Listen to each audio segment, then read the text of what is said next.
see that it's actually printed. Okay, good morning. Thank you everybody for coming on this frigid, snowy day.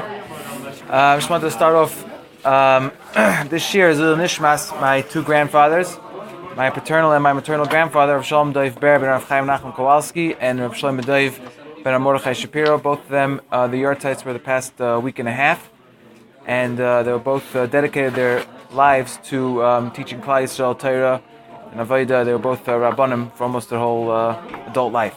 So it should be Ilan Nishmasam. So I'd like to discuss the sugya of Kiddush Levana. As with almost every sugya in Shas, it's vast and has many details. We're going to just try to cover some of them today. And there's always more to see. So we'll start with the Gemara in Sanhedrin, which is on the first page of the sheets. The Gemara starts in the bottom of Memalaf on Beis. The Gemara says, Om Rav Acha bar Chanina, Om Rav Asi, Om Rav Yechanan. Ad kama mevorchim al hachodesh. The Gemara jumps in right away, and it's like pasha to the Gemara that we're going to make a bracha on the new month. But we want to know until when you're allowed to make this bracha. So the Gemara quickly says, Acha tismala pigimasa, until the pigima, until the deficiency of the moon is filled in. So then the Gemara asks, okay, so for kama, how much is that? So okay, we have the formula, it's until the pigima, until the deficiency of the moon is filled up. But how much is that going to be? So we're going to have a machlokes. Rav Yaakov bar Idi says, in the name of Rav Yehuda, till the 7th day of the month. And Nahardai, from the yeshiva of Nahardai, they said until the 16th day of the month. So basically we have right now that it's the given in the Gemara that we have to make a bracha on the new month. And the Gemara said without a shadow of a doubt that's only going to be until the pigima of the moon is filled up. And then we have machlokes in the Gemara until what is that? The 7th day or the 16th day of the month. Just to point out, Rashi, which is 2 lines on the bottom here on the first part of the Gemara, says, Ad kama mevarchim imlo birech hayom yivarach lamachar. If you don't make a bracha today on Rosh Chodesh, make a bracha the next day. It sounds like from Rosh Chodesh and the Achronim are medayik this in Rashi that the most appropriate time and the best time to make this bracha will be on Rosh Chodesh. It's only if you don't make it on Rosh Chodesh, now what do? What's the second best option? We'll see if la halacha we go like that, but at least on the Gemara, Rashi seems to learn like that. And the Rashi explains the next line also to speak it out that we only can make the bracha until the pigima of the Levana is full, again, which is a machlokas, and the reason for that is because that's when you see the newness of the moon. Once the moon has already reached a certain level, either the 7th day or the 16th day of the month, where it's not new to us anymore, and that would not allow us to make a bracha anymore. The Gemara continues on top of the next page. I'm just going to skip a little bit just to get to what we need to. The Gemara.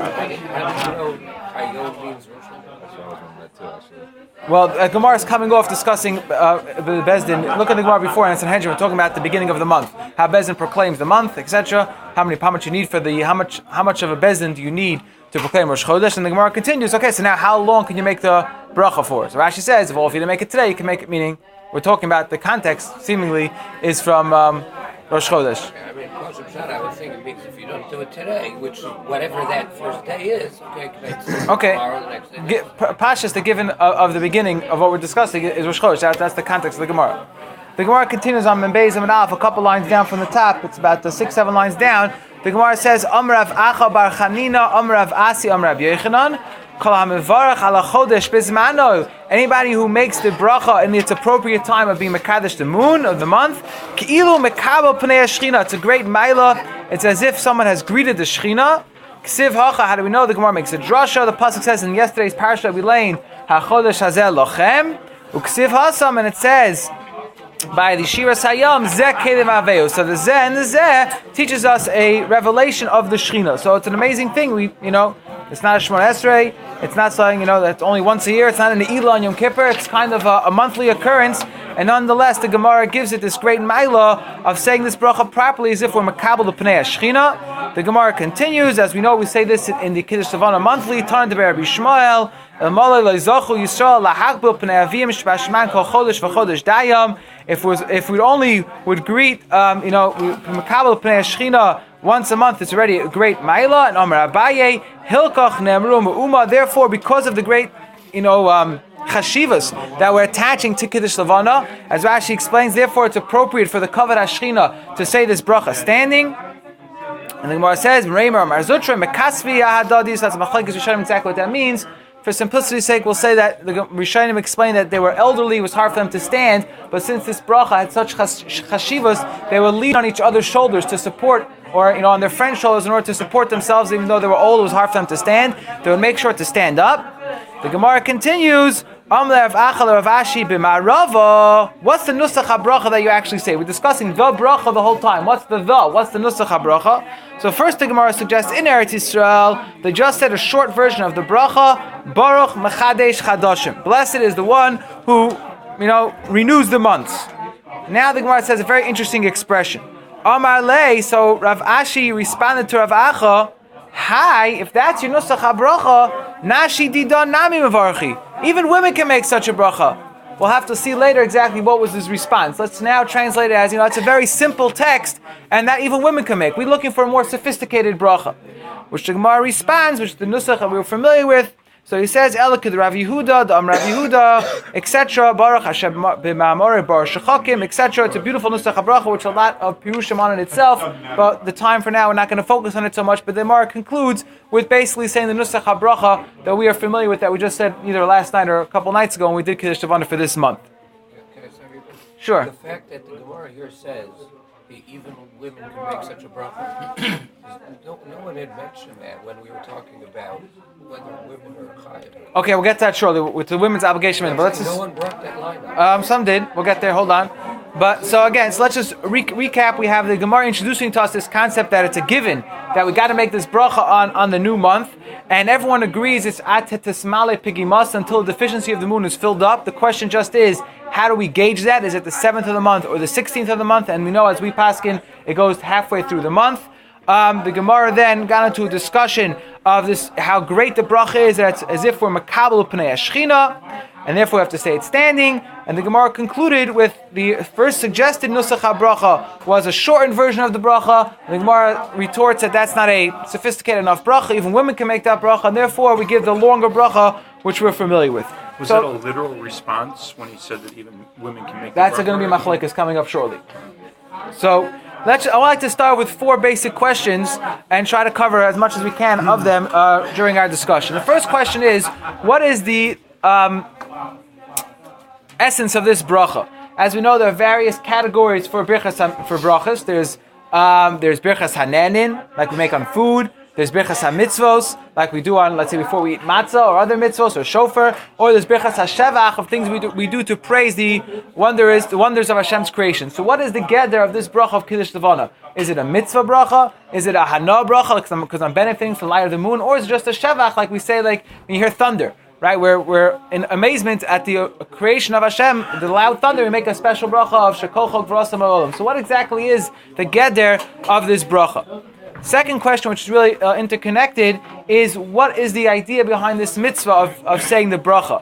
Is the mitzvah chiyuvis, meaning am I obligated to make this bracha whether or not I see the moon? I have to go ahead and make sure I put myself in that position. Is a chiyuv in the beginning of every month to go outside, find the moon, and make this bracha? Or is it only a mitzvah kiyumis, meaning if I happen to be outside within the first 2 weeks of the month and I happen to see the new moon, then I have to make the bracha. I do not have to put myself in a position where I'm obligated to see it. Meaning like matzah, for example. We all understand matzah is an obligation. We have a chiyuv the first night of Pesach to go ahead and make sure we have matzahs and eat them the right amount, etc.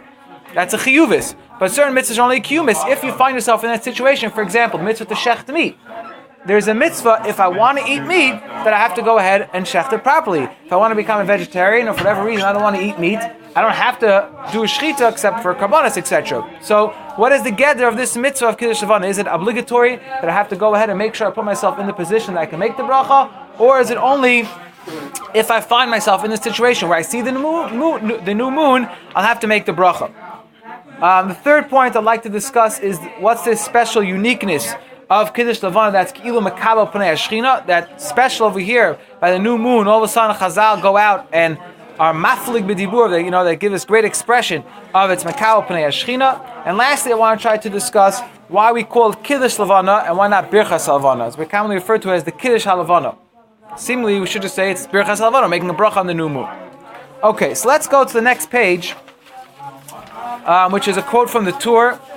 And really, the Shulchan Aruch says a lot of the similar words just quoted from the Torah because he's quoting the direct expression, the direct nusach of the Braisa Masechta Seifrim. He starts off the Torah in the beginning of Sif Beis, Garsinim Masechta Seifrim. The Braisa Masechta Seifrim teaches us as follows: Ein mevarchim al hayareach ela b'matzei Shabbos. We only make the bracha of Kiddush Levana on Matzei Shabbos. That's thing Kiddush number 1. The Gemara never said that. Number 2, he says kishuhu mevusam, when you're in a state of mevusam, which we'll get to in a minute what that means. What was that? Mevusam.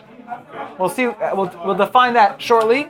And the third thing he says is ubegadiv na'im. You should have be wearing nice clothing. So 3 conditions he says. Matzei Shabbos, you're mevusam, and you're wearing nice clothing. So what does mevusam mean? I'm just going to speak out. The Beis Yosef brings various explanations in the name of Rabbeinu Yoina, and the bottom line that the Beis Yosef brings in the name of Rabbeinu Yoina, that mevusam means that you're getting a geschmack, you're getting a sweet benefit from the moon. When is that? That can only be, says the Beis Yosef, after 3 days have passed since the molad of the moon. Because the first 3 days, the moon is such a small sliver, you're not getting any festa hana from the moon. It's very teeny. Even if it's pitch black outside, the sliver of that moon won't help you. 3 days. Like it's 3 days. The gaver is mavusam. That's the beginning. He rejects that. I'm speaking at the bottom line of the Beis Yosef. You can look through the Beis Yosef. Okay. The bottom line of the Beis Yosef is that you're getting a certain geschmack from the moon, and that can only be after the first 3 days into the month. So that's the Beis Yosef concludes in the name of Ben Yaina that the halacha, the Torah is saying that the moon has to be mevusam means after the first 3 days. Again, the Gemara that we had in Sanhedrin didn't say anything like this. Perhaps there was a diik in Rashi that you can even say Kiddush. You could say Birchas Halvana, the Kiddush Halvana from the first of the month. But the way the Beis Yosef is coming out, since you have to get hana from the moon, it must be that it's after the 3rd day where the moon is already pretty much in good visible form. Then the Torah continues, which I'm not really going to discuss so much, but it's interesting how the poskim deal with it. He says, Vitola einav kinegdu, you should briefly glance at the moon, umiyasher raglov, and straighten your feet, which most poskim understand that's similar to Shemona Esrei. You should stand with your feet together, but not everybody agrees to that, and maybe that could be a discussion for a different time. And then the Torah continues getting into the exact nusach of the various psukim that we say, which the Gemara really didn't go through at all. As we know, again, that's also a discussion into itself, but we'll take for granted now the way we have it in the Siddur. So again, the Beis Yosef is learning from the name of Rabbeinu Yona that we cannot make the bracha on the Levana until the 3rd day, and the reason he's explained that is because we have to get some hana from the moon. If we're not getting any hana from the moon, then the bracha is not suitable. Let's go back for a minute. One of the questions that we asked was, what is the understanding of this bracha? Is it a birchas hanenin, a birchas hashvach, or a birchas hamitzvah? If the way that Beis Yosef is bringing in the name of Rabbeinu Yaina that you have to get hana from the moon, you have to benefit from it, and before that it's not appropriate to make the bracha, that would lead us to believe that this is at least a birchas hanenin, maybe also birchas hashvach, but it's at least a birchas hanenin, not just a birchas hamitzvah. Because if it's a birchas hamitzvah, why can't I make it right away? The second the new moon is even slightly visible, I'm already seeing the newness of the moon. Elamai, it could perhaps we can say that according to the way the Beis Yosef is explaining in the name of Rabbeinu Yona, the bracha would be a birchas hanenin. However, Beis Yosef concludes towards the end, after he quotes the Trumas Hadesh, in the last 2 lines of the Beis Yosef in the left column, he quotes in the name of the Ri Gigtalina. I'm not familiar exactly who that was, but he says he was the Baal Shari Ora. He wrote a sefer called Shari Ora, and he writes in his Chuvas, Shalpi Kabbalah, Ein levarach al Kiddush Halavana ad she'avru aleh zayin yom. We do not make a bracha on the new moon until 7 days into the month. Why? Beis Yosef doesn't tell us why. But we see from the Alpi Kabbalah, at least, that it's not just a birchas hana, because if it was just a bracha on the benefit we get from the moon, then we should do it like Rabbeinu Yona said, after the 3rd day. Alpi Kabbalah, which is how the Shulchan Aruch actually paskins, in Siman Tav Chav Vav, he doesn't even quote the other opinion. The Shulchan Aruch only quotes this opinion of this Alpi Kabbalah, of the Sefer Shari Ora, that a person should not be makabel the moon, the Levana, before the 7th day of the month, which would lead me to believe that the bracha is not only, or is not, a birchas hanenin, perhaps it's a bracha, birchas hamitzvah, perhaps it's a birchas hasheva. Question still open. Why is that? Because if it was just a bracha on the hana, then I'm getting the hana already after the 3rd day. No, maybe if it's not 7 days, of moon, there's not enough shining to give you the proper hana. Well, then maybe I need all 15 days. I mean, That's right. No, That's correct. Well, no. No, if because if you held that the once you- Pegima was already filled after the 7 days, then you wouldn't need all 15. Okay, right, but I'm just trying to say, once, when it's pitch black outside, no street lights, anything, so the way I understood the first shot was after 3 days, you get enough of a flicker of a light from the moon, so to speak, enough light that you can get some enough from it. If you're looking for just Something. see something, but if you're looking for the moon, so the real definition of the moon is when you have 7 days. Fine. I don't know. I'm granted, fine, you're right. I definitely agree seeing more of the moon after 7 days. But the way the Rabbi Yosef explained it, according to Rabbeinu Yonah, must be 3 days because that's how you're getting the hana from the moon. So that leads me to believe that the understanding of the bracha is I'm benefiting from the moon, I make a bracha. Rabbi Yosef, I would think, agrees, even on Pi Kabbalah, there's some benefit I can get from the moon before 7 days. It's definitely much more geschmack and there's much more wattage, right? Much more brighter light after by 7 days, granted. But why can't I make the bracha when I already have a 40-watt bulb? Why do I have to wait till I get 100 watts? What does Chabad Noheg to do? 7 days. Yeah, it's most Hasidim. I'll pay the Arizal. Which sounds like it's according to this second, was Tilia, wherever that is. Baal Shari Bora, it seems like it's even earlier now. I'm not sure, I don't really know. Do you know what that is? What's that? You know, there's the last two lines in the Beis Yosef where it I says, can't hear 1 second. Tilia Baal Shari Ora Ksab Shuva. So if you have Kabbalah, in the Archal Kiddush Levana. Well, that's when they established Rosh Chodesh, granted. just saying. The question is, when do we make the Kiddush Levana? They established Rosh Chodesh when they first saw it. Right. So why can't we see the bracha then? Okay. B is why do we're waiting until at least the third day? Maybe that's because that's when the regular people will be able to see the moon because the new moon, when it rises off of from the west side, It's hard to see. You're high enough into the sky that you can actually see it. And now we got the third sheet. Why do we have to wait a full 7 days? Okay, I'm not going to be able to explain right now Pi Kabbalah. That's beyond my scope. But that you see, well, the Shulchan Aruch pass like that, right? And Mr. Brewer brings down from many Achronim that we don't have to be machmer for that. Now, many Chassidim are machmer for that. That's a question on minig. The Shulchan Aruch and Sfardim and many Chassidim are machmer on 7 days. But even within the Chassidim, there's actually now gets a technical machlokas, which I don't really want to get bogged down to. When those who are being machmer to wait to 7 days, do you have to wait 7 days me'es la'es, meaning the 24-hour time period from the time of the molad, or can you just wait 7 days from the molad, even if it was only 6.5 days if you're counting the exact hours? There's a lot of technical issues here. Let's just put that hold for a minute. The point I'm trying to extrapolate from here is that according to Rabbeinu Yonah, it's clearly defined as a birchas hanenin, because I can't make the bracha until I'm getting hana from the moon. And according to the other opinion of waiting 7 days, it doesn't seem to be that it's dependent on my hana from the moon, because everyone agrees there's some hana I'm getting beforehand. Now the question is, I have to wait for another reason. We're not defining that reason. So maybe that will lead me to believe that the sod of the bracha is not a hana per se, but it might be a birchas ha-mitzvah or a birchas ha-sheva. Let's move on for a minute. The Magen Avram, on the next page, in number 4, now brings us to a discussion which we're touching on before. What is the status of women in this bracha of Kiddush Levana? The Magen Avram says, in his introductory paragraph to Siman Tav Chavav, Nashim Peturos, the Nashim are absolved from this mitzvah. The first thing he says is, the mitzvah sashay shazman gramu. Birchas HaLevana, Kiddush Levana is a mitzvah say that's time-bound, and as we know, the principle is, any time-bound mitzvah, women are absolved from.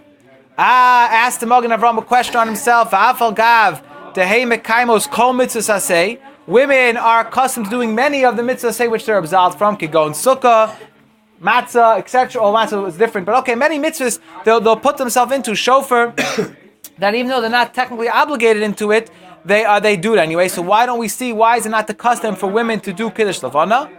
He says, Mikomaka mitzvah zu ein mekayim, women do not fulfill this mitzvah, b'pnei shehem garmu pagam halavana. He brings in the name of the Shla, because it's the women's fault that the moon becomes deficient every month, and therefore it's not appropriate for women to say this bracha. What does that mean? Okay, we'll get to that in a minute. Obviously, it's a very cryptic statement. That's the $1 million question, what exactly that means. Hold that thought for a minute. So we're having now we have two reasons. First, he says, it's a mitzvah seisha azman groma, which is a general principle in many mitzvahs, as we're familiar with, women are pater from. That's, so to speak, the easy way out. He says, but the problem with the easy way out is that, so why don't we see women do it? So he brings from the Shla, that a little bit of a cryptic reason, because women caused the Pagam Halavana. Before we get to explain that, let's just conclude what the Magen Avram says. He says, the Gemara seems to say, like we spoke out before, that women could make the bracha. The retort of the Gemara on the Nusach HaBracha was, the short Nusach can't be good enough, because that bracha, even women say. That implies, says the Magen Avram, that women do say Kiddush Levana. So why am I telling you these two reasons? Number one, mitzvah seishas man grama, and number two, because women cause the Pagam Halavana as a reason why women don't say it. Magen Avram writes, the Efshar, he says, the lav dafka noshim ela lishna ba'al menokat. The Gemara did not mean, says the Magen Avram, particularly to attack women. It just used a certain shigru delishna, a certain expression. I'll give you an example. We're discussing now Kiddush, right? We're familiar, many of us might be familiar when it comes to drinking certain beverages by Kiddush. There's a certain classification of certain type of schnapps called Weibische Schnapps. What's Weibische Schnapps mean? Schnapps that women like to drink. Why? It has alcohol content because it's a little sweeter, a little cherry flavored, a little chocolate flavored. It's an expression of putting something in a certain status. Says the Magen Avram in a similar vein, when the Gemara just said that bracha is Hani Nashi Nam Mevarchi, it didn't mean that women actually make that bracha. It's just we were giving it a certain classification. That's an easy bracha. That can't be the only bracha that we can make on the moon. That's a Vaibisha bracha. We're looking for a much more in-depth, with a much richer text. That's what the Magen Avram suggests, which also does not go down without a fight. We'll get to that shortly, what exactly that Gemara means. But that's how the Magen Avram deals with that Gemara. Let's pause here for a minute. So we have the Magen Avram telling us that two reasons why women don't make the bracha. Number one, mitzvah seishas man grama, and number two, because women cause the Pagam Halavana. So let's first discuss this issue, which is obviously bothering everybody, including myself. What does it mean that women cause the Pagam Halavana? First of all, did you want to say that women said the short bracha, or if it would be that short of a bracha, it would be a woman-like bracha, but that's why we don't say it. Good question. That's Machlekes Rishonim. Pashas, you can read the Gemara as saying that if that would be the Nusach, women would say it, and therefore we must be a different Nusach. However, the Meiri and others take that to mean that women do say the bracha, but we want to have it along the Nusach HaBracha. So the Minchas Yitzchak, amongst others, in Dayan Weiss in his Chuvas, was asked this question: what does this mean that women cause the Pagam Halavana? We're familiar with the Midrashim. Chazal tell us that on the fourth day of creation, when Hashem created the Ma'oros Harakia, the sun and the moon, that there was already a shtickle machlokes between the sun and the moon. The Gemara actually says this over as well in Chulin. The moon comes to HaKadosh Baruch Hu with a taina. Ein shnei malachim mishtamshim b'kesser echad. There can't be two kings ruling at the same time. We can't have two lights going. One's got to be the king and one's got to be the secondary. And we'll get to more details about that in a moment. And we know the Chazal tell us that HaKadosh Baruch Hu was Mimayit Levana, and the rest is history. So that happened on the fourth day of creation. Chava and her problem with the whole story with Eitz Hadas only happened on the sixth day of creation, 2 days later. So what do we mean that the women caused the Pagam Halavana? It happened before women were even invented. That's a simple question that maybe many of you were bothered by, and it was bothered me as well. And this was asked to the Minchas Yitzchak. So Minchas Yitzchak responds by first prefacing a Gemara in Chulin, which unfortunately I didn't copy in the sheets. I'll try to speak it out to the best of my ability. The Gemara in Chulin just speaks out a little more expression, what the Chazal we just quoted, this discussion between the moon and HaKadosh Baruch Hu. Again, the pasuk says, "Vayasa Lakim." The pasuk in Bereshit says, "Hashem made as Shnei HaMa'oros HaGedolim," the two great lights. Eksiv as HaMa'or HaGadol as HaMa'or HaKatan. So what was it? Was it two great lights? The Gemara asks the stira, or was it a big light and a small light? The Gemara says, "Amra Yerech of HaKadosh Baruch Hu." The moon comes before the Almighty and says, "Ribono Shel Olam, Efshar l'shnei malachim sheishtamshu b'ketzer echad." Could two kings work simultaneously? You can't do that. The same crown, is that what it means? Kesser yes, Echad? you can't share the same throne, so to speak, the same crown, same idea. So HaKadosh Baruch Hu responds, Amar Allah, HaKadosh Baruch Hu tells the moon, okay, go make yourself small. You're complaining, so go diminish yourself. The moon says, Amar lefanav Ribono Shel Olam, that's not fair. Hayil v'amarti lefanecha davar hagur, because I come to you with a good taina, amit es atzmi, I should diminish myself? That's not fair. What did I do wrong? I'm just coming to bring the cards to the table. I'm trying to figure out what to do. Why am I being punished?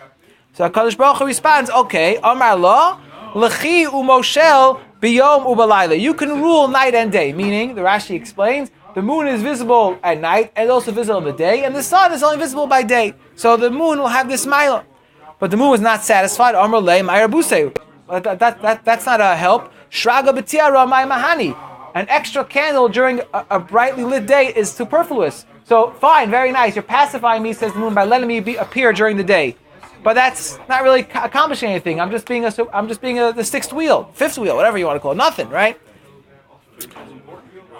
All right. Amar la. So HaKadosh Baruch Hu again responds to the moon and tries to pacify it by saying, Zil limnu b'cha Yisrael yom v'shanim. You'll be the calendar system for the Jewish people. The Jewish people count their days and months and years by you. So again, the moon responds that I'm not satisfied with that.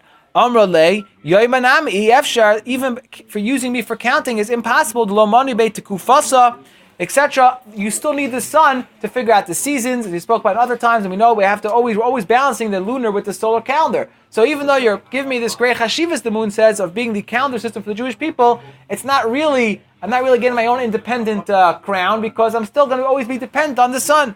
Is the lesson that HaKadosh Baruch Hu speaks to the sun as Zachar and the lesson to the moon as Nekeva? Good question. I don't see over here the HaKadosh Baruch Hu talking to the sun at all, so I'm not sure how to answer that. We'll have to look at the other midrashim. So the Gemara says, HaKadosh Baruch Hu responds to the moon again, Zil likru tzadike b'shmecha. Tzadikim will be called in your name. You're called the Ma'ar HaKatan, and also many tzadikim. Yaakov HaKatan is a pasuk in Navi, Shmuel HaKatan, David HaKatan. The tzadikim are always called the Katan, so they're being called like the moon. HaKadosh Baruch Hu realized that the moon was not being pacified with all these responses. Amar HaKadosh Baruch Hu. So HaKadosh Baruch Hu concludes and says to Klal Yisrael, Haviu kapara alai, bring an extra kapara for me, shami atati aserech, because I have diminished the moon. And the Gemara says that's why the shiur of Rosh Chodesh says La Hashem. Okay, that's the Gemara Darshan's how we see it in the Pesuk of Rosh Chodesh. Bekitzer, we bring the carbon of Rosh Chodesh represents this concept. Now, this Gemara is fascinating from many accounts. We're just going to try to hone in on one discussion over here. The moon gets diminished. It comes with a time at HaKadosh Baruch Hu. What I do wrong? Why are you diminishing me?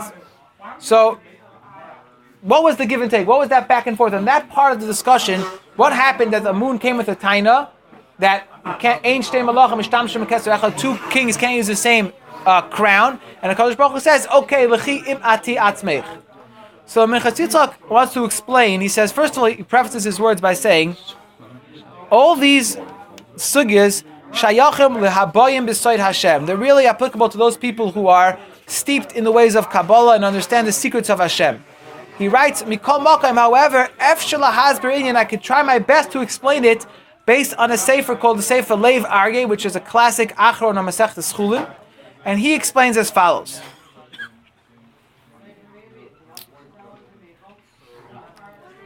Niskashu am Mefarshim. Minchas Yitzchak writes, the Mefarshim are very bothered over here. The Mai She'elihi, what was this question? One of them have to be diminished, either the sun or the moon. So the moon is at the right place at the right time, so to speak. He was here complaining. So HaKadosh Baruch Hu says, okay, you're not happy, diminish yourself, meaning something has to give, so you're the one here now, so you'll be the one that'll have to give, meaning the moon's come with the taina, we can't both be the same level, so HaKadosh Baruch Hu says, okay, so diminish yourself. Why is the moon upset about that? So the way the Leiv Aryeh wants to explain, because really that's not the way we understand, that's not the proper way to understand the question. V'tirtu, the moon's question was, Sheyagdil orachama, that the sun's light should become greater. V'hi tamayid alma amodah. The moon was saying, I want to stand by my light. I'm 100 watts, whatever you want, for a mashal, right? I have a certain brightness that I'm giving off. So I want to stay status quo, but increase the sun so the sun can have a greater light. Sounds very righteous of the moon, if you understand like this. Why did Hashem respond to this? Why did Hashem say, okay, that's a good idea, I'll make the sun brighter? Because we know Chazal already told us, be'emes, betchilas habriya, the sun was very great. The sun was already much brighter. And what happened? The Chazal tell us, Shagonus ha'orahi, that light had to be hidden with kilkol hadayros. Because we know HaKadosh Baruch Hu said, I see already, I can foresee that the people will not be zocha to have such a great light. And Hashem was gonus that light. It's the or hagonus la'asloy for the tzaddikim. Vayar Hashem es ar ki tov, and Chazal tell us that he saw the light was too great. He was gonzal tzadikim v'asalavoi. So when the moon's coming with a taina and saying, I want that the sun should be brighter and I'll remain what I am, Kadosh Baruch Hu says that's impossible. Why is that impossible? Because I already diminished the sun. The sun was already supposed to be millions of watts stronger than it is, and that's already now untenable because that's too strong for mankind, because the kilkul hadairos, exactly whatever that means, the sins of us does not allow us to benefit from the sun in its full glory. So I already had to be memayet the sun. So it must be I have to be memayet levana. Why do I have to be memayet levana? Again, based on this, is because of the kilkul hadairos. What starts the kilkul hadairos? Chava's sin. Again, the moon is coming and saying it's not fair, we're on equal grounds. So the moon says, I want the sun should be greater, and I'll be the way I am. Kadosh Baruch Hu says we can't do that because I already had to diminish the sun because kilkul hadairos. Now, it's hard for us to fully get a picture of this because if it happened on the fourth day of creation, man wasn't created yet. But as we know in HaKadosh Baruch Hu's, everything is all happening at the same time. He's not bound by time the same way we are. So what caused the Levana the Levana has to diminish, and not that the sun could come greater? Kilkul hadairos. Kilkul hadairos starts with Chava's sin. That's one way. I guess the easiest way to explain a very hard concept. What does it mean that women cause the Pagam HaLevana? Basically, what we're saying is that since the sun could not become greater because of the kilkul hadairos, and therefore the moon is what had to become diminished. The reason why that had to happen is called kilkul hadairos. For the original sin that started with Chava and is still unfortunately continuing until Mashiach will come meher b'yameinu, and that is started by Chava's sin, and therefore that's what the Shloah is explaining. The pagam of the Levana is dependent on the women, and therefore women, it's not appropriate for them to say Kiddush Levana. Okay, let's take that for a moment and move on with it because I want to cover a lot more things still. In modern science, if something is sustained forever, like that it was supposed to be the way in Gan Eden, so then there's no physical entropy. But once there's physical entropy, then something begins to degenerate after that, basically. So that's once you have entropy, something goes from a higher level to a lower level, right? We can say. So then that's what the kilkul hadairos is, basically the process of the entropy taking place. Okay, and I'm not sure where you're going with that. So that's what he's saying. I'm just translating within the context of modern science. Make it more scientific. Okay, fine. But then the moon would have been diminished even before it came to Kadosh Baruch Hu with a tiny. It was going to be diminished anyway because of kilkul hadairos. It wasn't that it was diminished because he wanted it to be another king. It was diminished because of kilkul hadairos. Same reason the sun was diminished. So what did you need a taina from the moon to Hashem to say, I want to be bigger? No, you're going to be smaller. But it was going to happen if kilkul hadairos is going to happen anyway. Right. So okay, that's a good question. I got to think about that. Okay. Could have stayed the same. What? Could have stayed the same. Yeah. Kilkul hadairos didn't have to happen. Why it didn't stay the same is because of the taina of the moon. But he's saying that the taina was, let me stay the same. Right.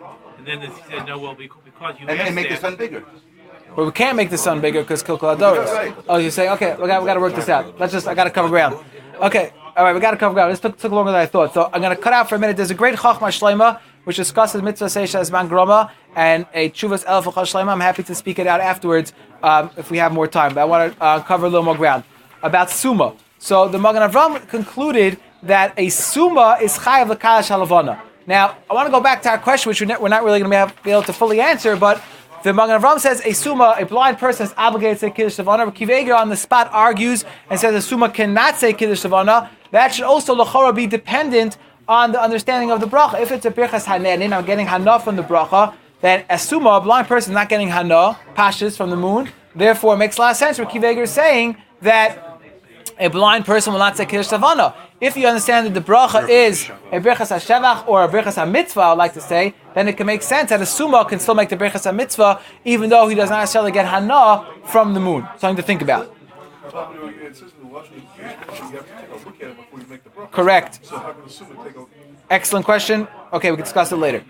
Let's discuss now for a moment 3 distinct skulas that I found in various paiskim that are related to Kiddush Levana. Now, I'm not going to be able to explain necessarily why all these are connected to Kiddush Levana. The best I can say is, which we'll explain shortly, since there's this maila of Kabbalah's Pnei HaShechina, of this tremendous maila of a Kiddush Levana, we're greeting the Shechina, perhaps that's why we have these three specific schools. The first one is a number 7 on the sheets, the bottom of the 3rd page. It's the Ber Heitiv. Actually, it's in Hilchos Yom Kippurim, where the Ramah says that the minig is to be Kiddush Levana after Yom Kippur. And Ber Heitiv, in Sif Katan Dalid, called to Lavush. Lavush argues on his Rebbe the Rambah and says that I heard Adarabba, it's better to be Makash Lamun during the Aseres Mei Tshuva, because if you do it then, you'll get an extra schus. Where is he coming from? The Ber Heitiv adds on. Ber Heitiv says, I saw in the Sefer Or Chadash a great Maisa. There was a story where a Jew was taken captive by a guy at night, and the guy was going to kill him, and the guy said, you have any last requests? And the Jew said, yes, my last request, I'd like to say Kiddush Levana. And while the Jew is saying Kiddush Levana, as he's lifting up his feet by saying Kashem Shani Roike Kenegdech, as we know the minhag is to lift up our feet, all of a sudden he was picked up and he was flown away from the Akum, and he was saved from being killed by that guy.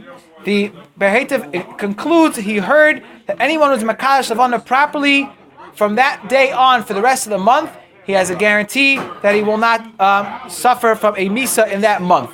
Now what exactly that means I cannot explain, but I did see the Kaf HaChaim, when he quotes this, he concluded what it means is only a Misa Meshunah, only a very gruesome or a hard death. Doesn't mean necessarily that it's going to make a person to become totally like Superman. It just means any Misa Meshunah, he won't suffer the rest of the month if he's Makabel Chodesh. There are many great stories of tzaddikim throughout the Dairis who were, even in their, while they were very ill, they were very makbid to Kiddush Levana, because they felt very strong of this skula that at least it'll give them an extra couple of weeks. This Rebbe, I was told. Yeah. Go up in One plane. year took a plane Yeah. on top of the clouds. Okay. Right. Could be. I never understood that story until now. I see that Hasidim waited 7 days because it's much more mistaber to see that. Okay, let's keep moving. The next amazing skula, which I can say I can guarantee that it works, at least from personal experience. I hope there's no dentists here, anybody who's involved in oral surgery. The Reb Chaim Kanievsky brings down, and it's also quoted, he quotes it from Yaakov Emden Siddur, that during Kiddush Levana, when we say the expression 3 times, Kach lo yochlu kol oivai lingoy bi l'roda, my enemy should not be able to attack me, and you conclude that stance by adding on the phrase, V'lo yiheh li ka'ev shinayim, I should not suffer from any toothache, and it's guaranteed, says Reb Chaim Kanievsky, and the Stipler as well, and the Yaakov Emden, that it will save a person from any dentist work. He says not only does it work for yourself, he brings down a story that his mother once complained to his father, the Stipler, that she's suffering from a certain toothache. He said, oh, it's the Chaval, I just said Kiddush Levana, you should have told me earlier in the month, I would have been able to save you from your pain. So Chaim Kanievsky says, you see from here, it doesn't only help for oneself, it helps for one's family members as well. It's a great skula. Then he concludes with a chazal, which I'm not exactly sure where the source of it is, but he says there's a medrash that says that HaKadosh Baruch Hu promises after the Mabul, he will never bring another Mabul again on the world. He says, however, the medrash says, if people sin, HaKadosh Baruch Hu says, I have another thing which is similar to a Mabul, which is tooth pain. So a way to save a person from expensive dentist trips is having proper kavanah and saying this expression during Kiddush Levana. I welcome anybody's suggestions later what this has to do with Kiddush Levana. I do not know how this connects to Kiddush Levana. And you have to have your family in mind if you want to. It sounds like that. I don't know how it works. I can't. What? Where's it's brought down over here? It's on. Where's our dentist?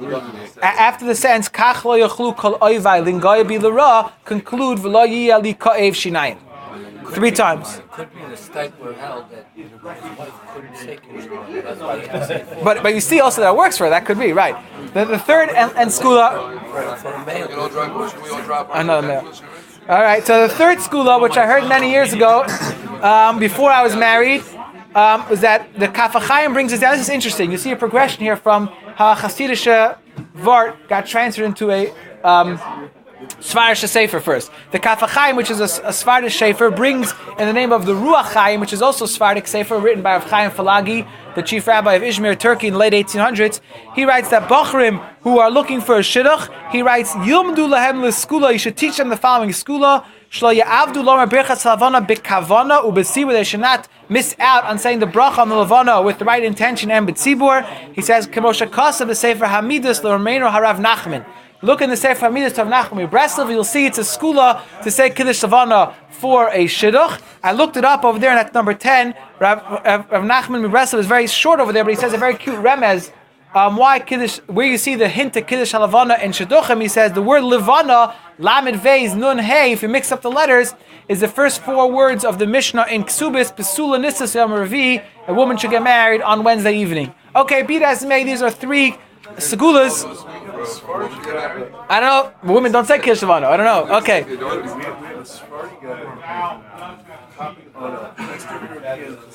Right. Okay. Again, I don't know how to explain that. So those 3 interesting points. Perhaps it all has to do with the fact that we makabel pnei Shechina, so that's why it's an appropriate time for various needs.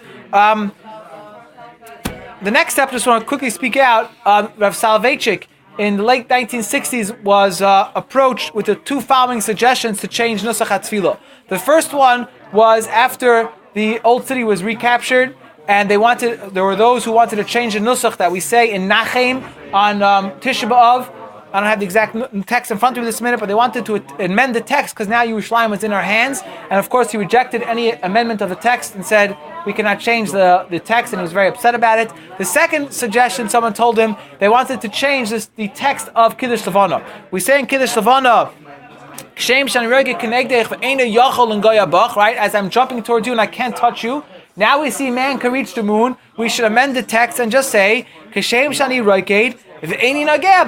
now I'm not touching you. But I could touch you because if I go through NASA and get onto the moon, I could touch the moon. So they came to Rav Soloveitchik and said they wanted to change the nusach of Kiddush Levana. Of course, Rav Soloveitchik very strongly rejected this amendment of the nusach, and he said, my father asked his grandfather, yeah. And he said, okay, say what you want. Okay, well, Soloveitchik is very upset, and Soloveitchik said, of course, the understanding of the text is that right now, while we're saying Kiddush Levana, we cannot reach the moon. And he said that rabbi who was trying to amend the text, all he wanted was to get his name in the papers as for a publicity stint. So he wasn't very impressed by the rabbi's attempt to change Nusach HaTfilah.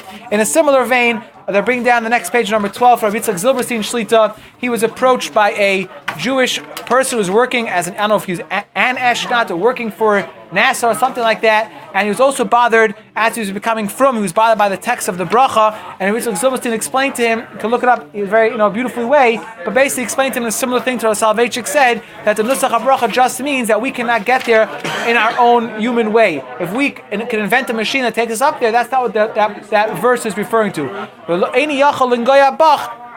He's referring to man in his own state, without any sophisticated machinery, can never go ahead and jump and touch the moon. I can't do it. Right. If you have this, he's discussing quotes from Yosef Engels in the late 1800s, discussing hot air balloons and stuff already, where they realize they can get high up. He says that's obviously not what we're discussing. This is even before the spaceships get invented. Okay, that's for further reading. I just want to conclude with 2 points. We can end on time. Rav Shlomo Wolbe and Ali Shor explains what's this pshat of that we makabel pnei Shechina? Why is it that Kiddush Levana is something so special that's kilo makabel pnei Shechina? So in Chelik Aleph Ali Shor and Shar Sheni in Parak Yud Tes, he explains the whole idea of the creation around us in general is all for us to strengthen our emunah. He says the best way to strengthen our emunah, he says, is to visualize everything. You want to appreciate Ma'an Torah? Sit down, he says, and talk to yourself and use your koach of dimyon and shiur to picture a beautiful tapestry and a beautiful scenery of Ma'an Torah, how it looked like, how the mountain you envision the mountain, you envision Klal Yisrael standing around, and that'll help inculcate into a person the emunah in HaKadosh Baruch Hu and the Torah. He says also he's going in the way of the Chovos Levavos. A way for a person to build his emunah and Hashem's hashkacha of the world is to just go outside and just look at the beautiful world around us. Look up at the sky, look at the nature, look at the trees, the grass, the flowers in bloom, you name it. You just recognize, if you're being honest with yourself, the amazing wonders of Hashem's creation, how much detail went in to make for ourselves a beautiful world. He says, so much so, he says, he just throws us in, he says, that's why Kiddush Levana is like Makabel Pnei Shechina. Why? He says all a person has to contemplate is rak b'chiddush halavana, in the newness of the moon, kedei liros es hayotzer, to recognize Hashem, v'hamachadesh yisparach, Hashem is constantly renewing. Ad shechazal korim l'riyazu, Chazal called this seeing kabbalas pnei Shechina. Umefarish, he explains, shebarolo, it's clear to me, says Rav Wolbe, ki kabbalas pnei Shechina, he ha'histaklus b'levana hamuchadesh zatlas, looking at the moon and recognizing, wow, Look at this world Hashem created. It's a way that things could seem to disappear and then just have a new awakening. Ubirchas Levana, he birchas hoda'ah. He says the bracha Levana is a bracha of thanks. Al Kabbalas Pnei Hashchina, and now we're able to recognize that Hashem is in the world with us and constantly regenerating the world. Now, I'm not sure if you can extract from a Musar Sefer a halachic principle, but you see there are at least called the birchas Levana a birchas hoda'ah, a bracha of thanks to HaKadosh Baruch Hu on his constant renewing and regenerating the world. I just want to conclude with Rav Asher Weiss. Rav Asher Weiss has a different pshatim in why we call Kiddush Levana not Birchas Levana. I just quoted one of them in number 13. He says, the pasuk in last week's parsha says, HaChodesh Hazel Lochem. This month should be to you. And the Medrash Rabbah, which I have discussed to study with Rav Hirsch Chaim weekly, we're actually doing this right now, has about, I think, close to 100 pirushim on explaining the pasuk of HaChodesh Hazel Lochem. The last one, which we didn't get to yet, is why is it HaChodesh Hazel Lochem? Why is it particularly to Klal Yisrael? And the Medrash says, Mashal L'melech, it's a mashal to a king, Kidesh Isha. And when he betroths a woman, the kasav la matanas muetas. First, he sends her the small presents, like for the engagement period. You're building up the love, you're building up the appreciation for one another. So the small presents being sent back and forth. Kivan shabbat lacha. Now it's actually getting married completely and taking her into the house, into the palace. Kasav la matanos rabos kabal, gives her many presents like a husband. Says the Medrash, kacha olam hazeh, so to this world erisin hayu. HaKadosh Baruch Hu gives it to us like betrothing to us, like erisin. Like the pasuk says, we say in the morning when we put on tefillin, ve'erastich li la'olam, we should be betrothed to HaKadosh Baruch Hu. And therefore HaKadosh Baruch Hu now, in our present current state, only gives us the Levana. HaChodesh Hazel Lachem. This month with the moon should be for you. But Limos HaMashiach, you Nisun will have a complete Nisun with HaKadosh Baruch Hu. He quotes the pasuk in Yeshaya, Ki ba'olayich osayich ba'oso shah moslo nohenas hakol. HaKadosh Baruch Hu give us everything. As the pasuk in Daniel says, Va'amaskilim, those who are discerning, Yashiru Kizor Akir, they will light up like the beautiful lights in the firmament. Umatstike Haram Kochavim Lo, will have much more light, like we said before. The Aracham will be Shivasayim or Shivas Hayamim. The pasuk in Yeshaya says, Harei Lacha, he concludes of Asher Weiss, the Levana was given to us now only as an expression of Kiddushin. So that's why we call it Kiddush Levana. Kiddush from not the expression of sanctifying per se, but Kiddushin, like when we get married. V'asalava will have our Haganas will return to us. The moon won't have its deficiencies anymore, and the sun will be much brighter. Then we'll have much more light. Then we'll have the complete Nisuin to HaKadosh Baruch Hu with the coming of Mashiach Tzidkeinu Meher B'Meinu Amen. Amen. So what was our conclusion about 3 or 7? Hold on, let me just... 7 or